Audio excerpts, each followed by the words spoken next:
ใหม่สิ่งเก่าทั้งหลายให้ผ่านพ้นมอบความรักแก่ทุกคนโกรธเคืองก็พร้อมอภัยความทุกข์ร้อนให้มันลายดุจดังสายน้ำชื่นใจเติมกำลังเพื่อเริ่มใหม่สดใสใจสุขสำราญความทุกข์ร้อนให้มันลายดุจดังสายน้ำชื่นใจเติมกำลังเพื่อเริ่มใหม่สดใสใจสุขสำราญ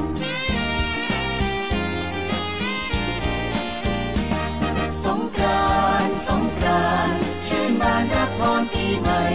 สมดังตั้งใจคิดการใดให้รุ่งเรือง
ปันโนภะคะวะโตสาวกสังโฆสามีจิปฏิปันโนภะคะวะโตสาวกสังโฆอิทังจัตตาริปุริสยุคานิอาปุริสภูคาเอตปัตโตสาวกสังโฆ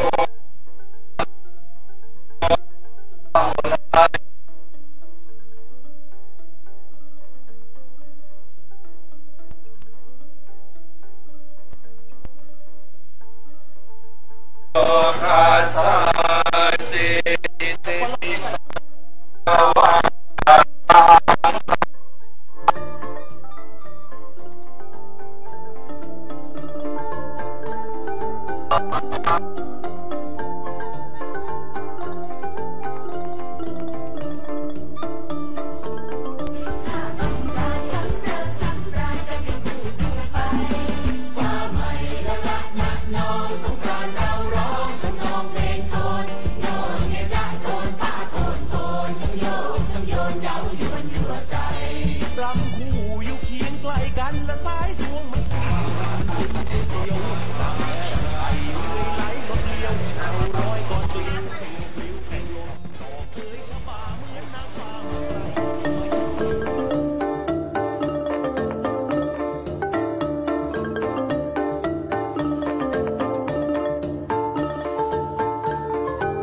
ลิโกเอหิปัสสิโกโอปัญญิโกมาจานังเวนิตาภูวินโยหิติสุปฏิปันโนภะคะวะโตสาวกสังโฆโอชุปฏิปันโนภะคะวะโตสาวกสังโฆยายาปฏิปันโนภะคะวะโต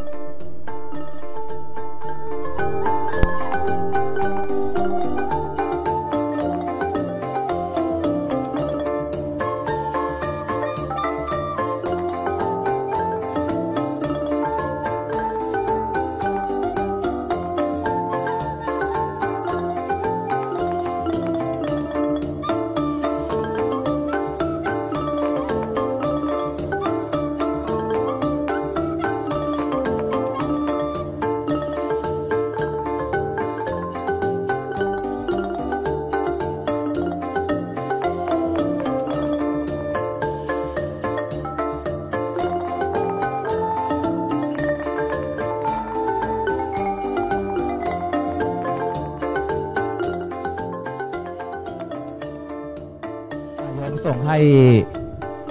เจ้าหน้าที่ของทศภาคเดี๋ยว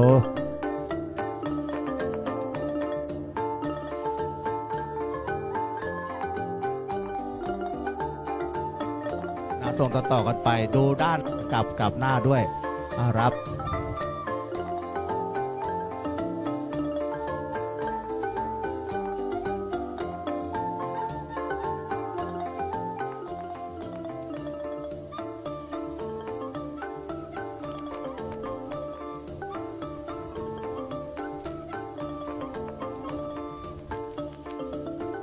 เดี๋ยวเจ้าหน้าที่ขึ้นข้างบน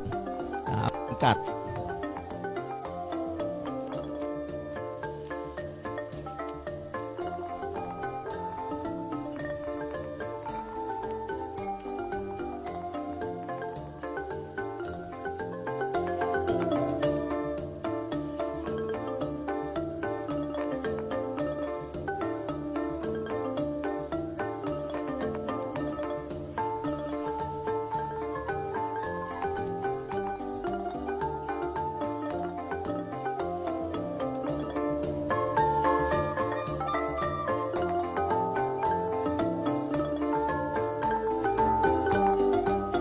เข็มกัดมากัดตกรอยต่อกันโยมค่อยๆปล่อยโยมนะค่อยๆปล่อย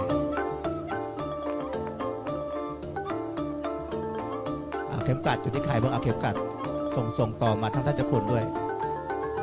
เอาเข็มกัดก่อนเพราะว่าเดี๋ยวจะหลุดผ้าดึงผ้าส่งต่อดึงผ้าไป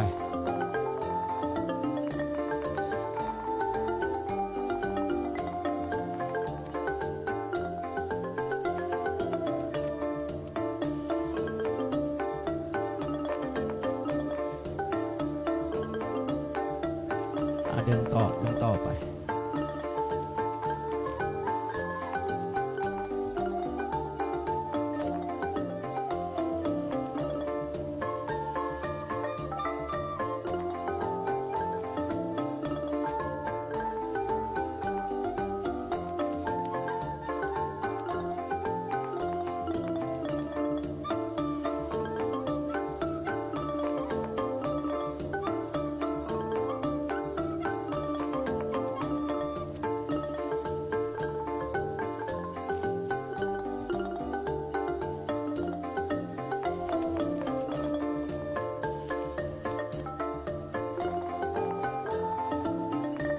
ญาติโยมท่านสาธุชนทุกท่านเป็นนิมิตหมายที่ดีที่ปี 2568 ในวโรกาสที่พระบาทสมเด็จพระเจ้าอยู่หัวรัชกาลที่ 10 ทรงเจริญพระชนมายุ 26,472 วันนะแล้วก็คณะสงฆ์ได้จัดสวดมนต์ฉลองพระชนมายุของพระองค์ท่านเช่นเดียวกัน เมื่อวันที่เดือนมกราคม 2568 และวันนี้พวกเราท่านทั้งหลายพร้อมเพรียงกันมาห่มผ้าแล้วก็มาเวียนรอบหลวงพ่อพระพุทธสายญาติหรือว่าพระนอนยิ่งตอนนี้พระนอนอาพาธด้วยนะพระนอนอาพาธโยมทราบดีว่าเมื่อวันที่ 28 มีนาคมเกิดแผ่นดินไหวหลวงพ่อพระนอนจริงๆแล้วเนี่ยท่านศักดิ์สิทธิ์มากๆทำไมถึงว่าศักดิ์สิทธิ์ญาติโยมเห็นไหมว่าวันหนึ่งเนี่ยมีทั้งคนไทยและคนต่างชาติมาขอพรท่านแสดงว่าท่านศักดิ์สิทธิ์มากท่านให้พรญาติโยมทุกวันเนี่ยจนกระทั่งท่านเหนื่อยแล้วก็วันที่28ท่านเกิดเสียใจขึ้นมาว่าทำไมแผ่นดินไหวนะแล้วก็ท่านเลยอาพาธเสียนล้าวเสียนแตกนะเพราะนั้นถ้าญาติโยมมีโอกาสนะร่วมกันบริจาคซ่อมหลวงพ่อวิหารพระนอนซ่อมหลวงพ่อพุทธสายญาติ1 เหรียญ1 กองทุนสมทบทุนการบูรณะปฏิสังขรณ์หลวงพ่อพระพุทธสายญาติขอคนละบาทเท่านั้นเองนะตรงนี้มีใครมีคนละบาทไหมมาตรงนี้ก็ได้มาอาจจะมาเป็นสะพานบุญให้คนละบาทนะหมอสาเอายืมถุงนี่ก่อนยืมถุงก่อนคนละบาทนะ1 เหรียญ1 กองทุนสมทบทุนการบูรณะปฏิสังขรณ์พระพุทธรูปนะหลวงพ่อพระพุทธสายญาตินะ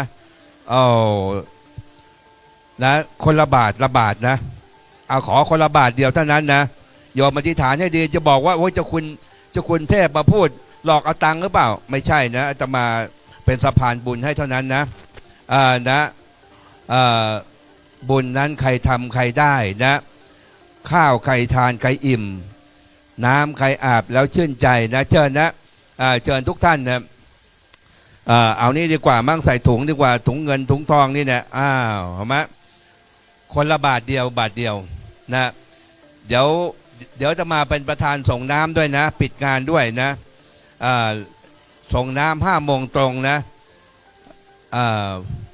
วันนี้เป็นนิมิตหมายที่ดีมากๆนะที่ญาติโยมร่วมกันบริจาคแล้วก็ร่วมกันห่มผ้าหรือว่าค้ำไม้โพนี่โอ้ยเป็นบุญเป็นกุศลอย่างยิ่งนะอนุโมทนาสาธุนะญาติโยมนะโอ้เมื่อปี 2555 มั้งพระนอนเท้าแตกเท้าพลิกนะอาตมาพูดแบบเนี้ยวันเดียวนะได้1 ล้านกว่าบาทนะโอ้วันนี้ศีรษะหลวงพ่อพระนอนเรียกว่าเฮดเลยเฮดใหญ่เลยนะเป็นสมองอันสำคัญยิ่งนะถ้าสมองไม่ดีเนี่ยหลวงพ่อพระนอนคงจะให้พรโยมไม่ได้นะเพราะฉะนั้นโยมต้องช่วยกันนะช่วยกันคนละบาท2 บาท5 บาท10 บาทนะอนุโมทนาสาธุนะแม่ชีนะแม่ชีนี่เป็นสะพานบุญทุกครั้งนะอนุโมทนาญาติโยมทุกท่านเลยโอ้นะทุกคนนะให้มีส่วนร่วมนะจะบอกว่าโอ้เจ้าคุณเทพมาแล้วก็เรียรัยทุกครั้งอนุโมทนาสาธุนะเดี๋ยวไปใส่ตู้นะใส่ตรงตู้ที่วิหารพระนอนนะท่านพระครูสังฆลักษณ์นรุชิตนะบอกว่าท่านเจ้าคุณผมต้องทำบุญกับท่านเจ้าคุณด้วยนะโอ้ยนานๆท่านเจ้าคุณจะลงมาสักทีหนึ่งนะท่านพระครูศรีปัญญาวิเทศนะน้ำนี่มาใส่นี่นะจะไปใส่ตรงโน้นโอ้ใส่กับเจ้าคุณนี่โอ้นะคนละบาทพอนะคนละบาทอ๋อ100 นึงก็ได้ไม่เป็นไรคุณสมศักดิ์นะไม่เป็นไรนะเมื่อปีก่อนโน้นอาตมาสร้างฤาษีดัดตนนะฤาษีดัดตน80 ตน82 ท่าใครจะเป็นเจ้าภาพทั้ง80 ตน ก็ตนละบาทเดียวแต่ถ้าใครอยากจะเป็นเจ้าภาพตนหนึ่งก็ตนละ100,000โยมจะไม่อาทิตย์เดียวงานสงกรานต์แบบเนี้ยได้8 ล้านน่ะโยมเป็นเจ้าภาพคนละบาทได้80 ตนละบาทนะเพราะนั้นวันนี้ต้องขออนุโมทนาขอบคุณท่านพระครูสังฆลักษณ์อนุชิตท่านพระครูศรีปัญญาวิเทศมาจากฝรั่งเศสนะแล้วก็ตอนนี้จะมามีโครงการเปิดภาษาอังกฤษภาษาฝรั่งเศสภาษาจีนที่โรงโดยบัญชาของท่านเจ้าพระคุณสมเด็จเจ้าวาดมีบัญชาให้จะมาเป็นผู้อำนวยการเปิดอบรมภาษาอังกฤษภาษาจีนภาษาฝรั่งเศสฟรีนะฟรีนะที่โรงเรียนสุขุมานธรรมุทิศนะไปสมัครได้เลยนะไปสมัครเรียนได้เลยฟรีหมดนะโยมเดี๋ยวกล่าวคำถวายพร้อมๆกันนะอธิษฐานให้ดีนะเอาอีกรอบหนึ่งดีไหมถวายผ้า ถวายผ้าห่มนะตะกี้ถวายพระพุทธนะเดี๋ยวเอาอีกรอบหนึ่งอีกคนละบาทนะ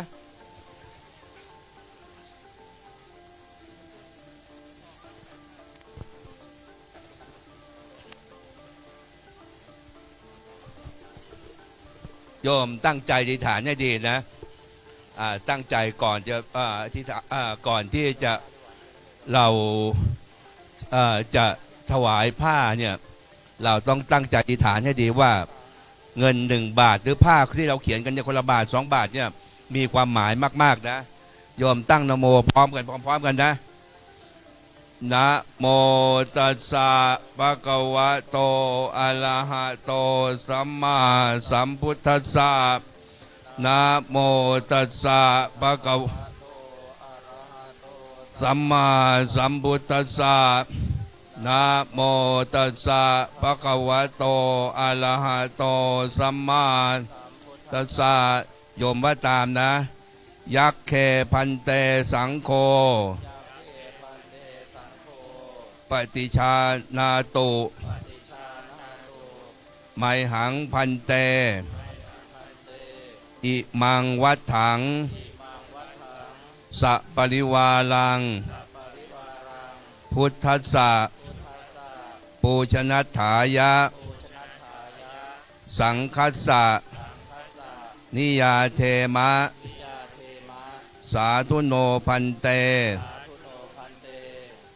อายังอิมินาวัฏ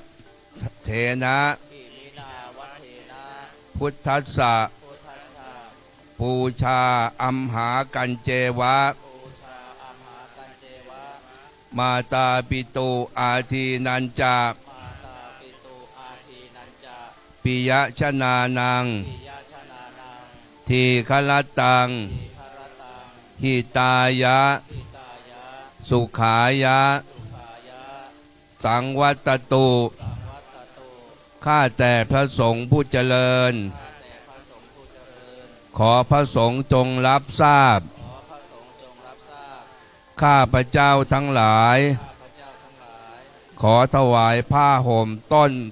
พระศรีมหาโพธิ์ตรัสรู้ณเมืองอนุราชปุระผืนนี้พร้อมทั้งบริวารทั้งหลายเหล่านี้แก่พระสงฆ์เพื่อเป็นพุทธบูชาขอการบูชาพระพุทธเจ้าด้วยผ้าผืนนี้ของข้าพระเจ้าทั้งหลายจงไปเพื่อประโยชน์และความสุขความเจริญแก่ข้าพระเจ้าทั้งหลายด้วยแก่ปิยชนทั้งหลายมีบิดาและมารดาเป็นต้นด้วยตลอดกาลและนานเทอญโยมทุกคนอธิษฐานให้ดีนะเกิดชาติหน้าชาติใดให้มีผ้าห่มเกิดชาติหน้าชาติโดยให้มีสุขภาพร่างกายแข็งแรง มีความสุขความเจริญหมดเคราะห์หมดโศกหมดโรคหมดภัยแล้วก็ร่ำรวยทุกคนนะอธิษฐานให้ดีอธิษฐานให้ได้85 ครั้งนะ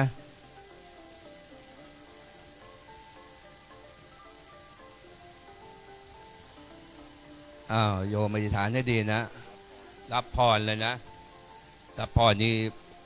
เอาอีกคนละบาทนะ อีกคนละบาทเตรียมไว้เลยนะคนละบาทนะสัพพะโลกาวินิโม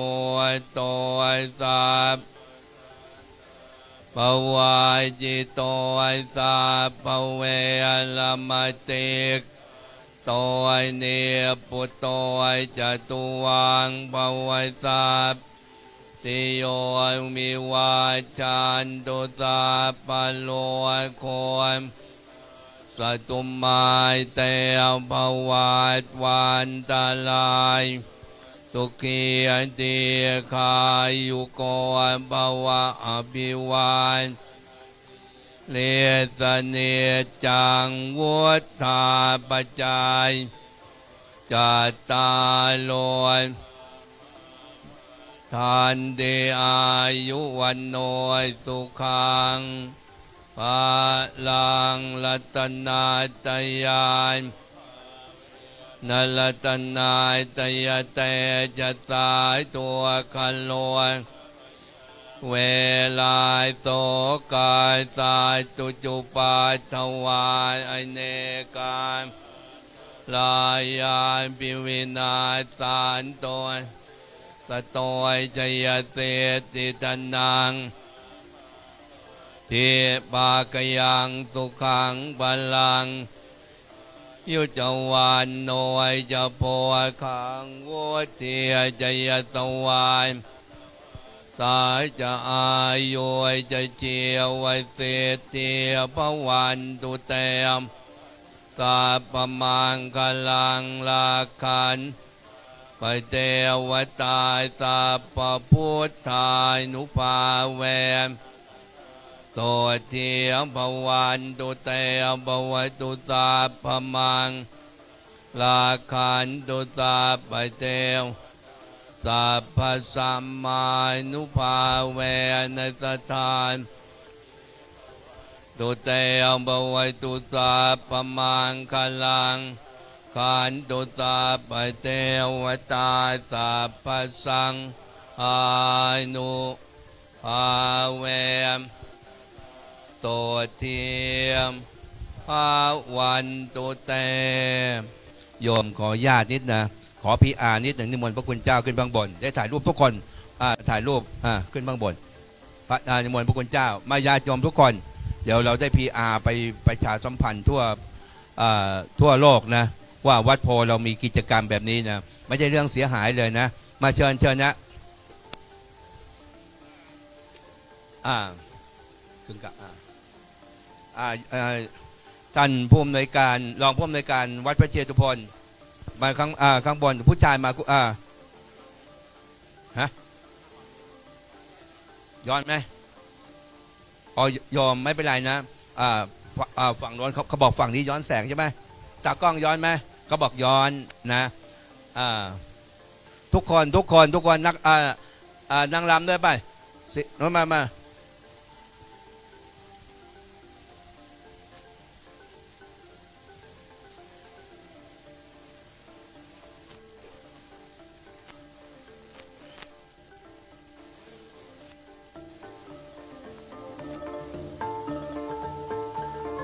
โยมเข้าแถวเลยโยมเข้าแถวเลยหมดไหม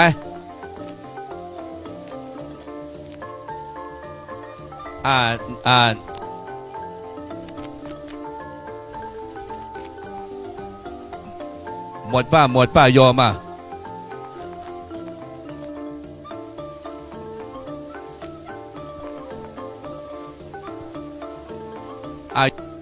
โยมลองร่วมในการ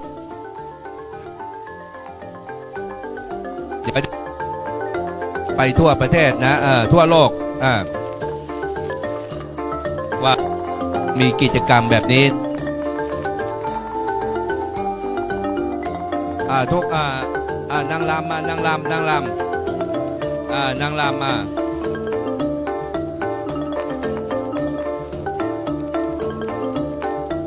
เรามีการถ่ายทอดสดด้วยผมเรามีการWBC ตัดนะ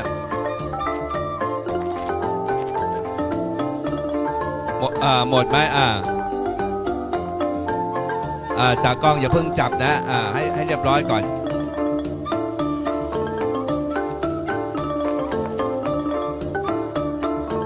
กูเปิลเดี๋ยวจะมาจะนับนะ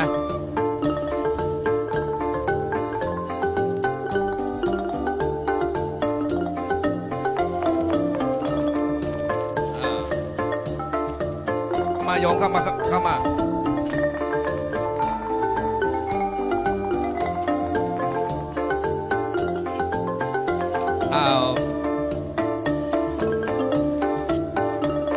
ะมาจะนับนะยอมยิ้มมานะ1 2 3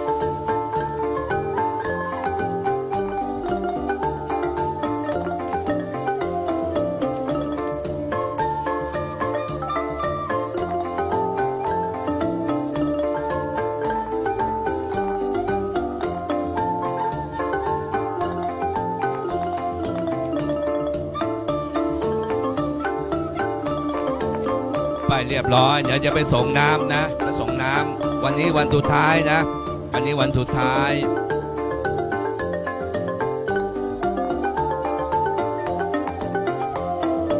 วันนี้วันสุดท้ายนะส่งน้ำพระนะ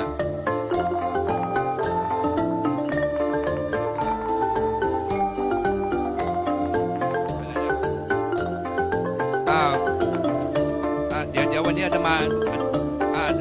ใครที่ยังไม่ได้ถวายนะอีกรอบหนึ่งแล้วใครที่ยังไม่ได้ถวายนะอีกรอบหนึ่งนะคนละบาทนะอีกรอบหนึ่งจำเลยว่า1 เหรียญ1 กองทุนสมทบทุนการบูรณะปฏิสังขรณ์หลวงพ่อพระพุทธไสยญาตินะญาติโยมนะ1 เหรียญ1 กองทุนสมทบรองท่านผู้อำนวยการโรงเรียนวัดพิจิตรบอกหนูถวาย100 เหรียญนะอนุโมทนาสาธุสาธุนะโยมถวายเท่าไหร่100 เหรียญนี่นะเดี๋ยวส่งน้ำนะเดี๋ยวส่งน้ำพระสงฆ์นะวันนี้อนุโมทนาสาธุนะเขาบอกว่า1 เหรียญ1 กองทุนสมทบทุนการบูรณะปฏิสังขรณ์พระพุทธรูปหลวงพ่อพระพุทธไสยญาตินะจะมากหรือน้อยไม่สำคัญนะขอให้ทำอย่างเดียวนะเขาบอกว่าบุญนั้นทำบ่อยๆทำบ่อยๆทำทีละน้อยๆแต่ทำบ่อยๆนะอนุโมทนาสาธุนะญาติโยมนะขอให้มีสุขภาพร่างกายแข็งแรงมีความสุขความเจริญยิ่งขึ้นไปนะครับเดี๋ยวไปส่งน้ำเดี๋ยวจะมาจากเป็นสะพานบุญให้นะไปส่งน้ำนานๆจะมาจะลงมาทิ้งนะเมื่อวานนี้3 วันอาตมาแจกน้ำที่กุฏินะวันละ300 แพ็คนะวันละ 3,600 ขวดนะคนที่ขึ้นรถจากสถานีรถไฟฟ้าสนามชัยตั้งแต่4 โมงเย็นถึงทุ่มหนึ่ง3,600 ขวด13 14 15 3 วันละ300 แพ็คนะ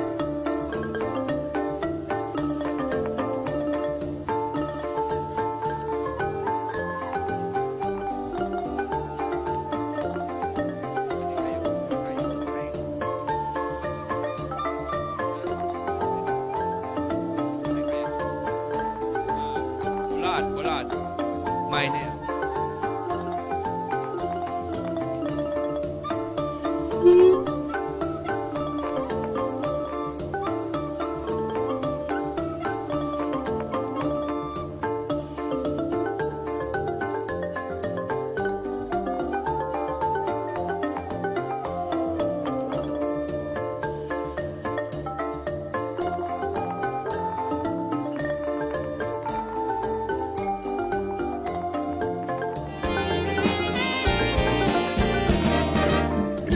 ลองวันปีใหม่สิ่งเก่าทั้งหลายให้ผ่านพ้นมอบความรักแก่ทุกคนโกรธเคืองก็พร้อมอภัยความทุกข์ร้อนให้มักลายดุจดังสายน้ำชื่นใจเติมกำลังเพื่อเริ่มใหม่สดใสใจสุข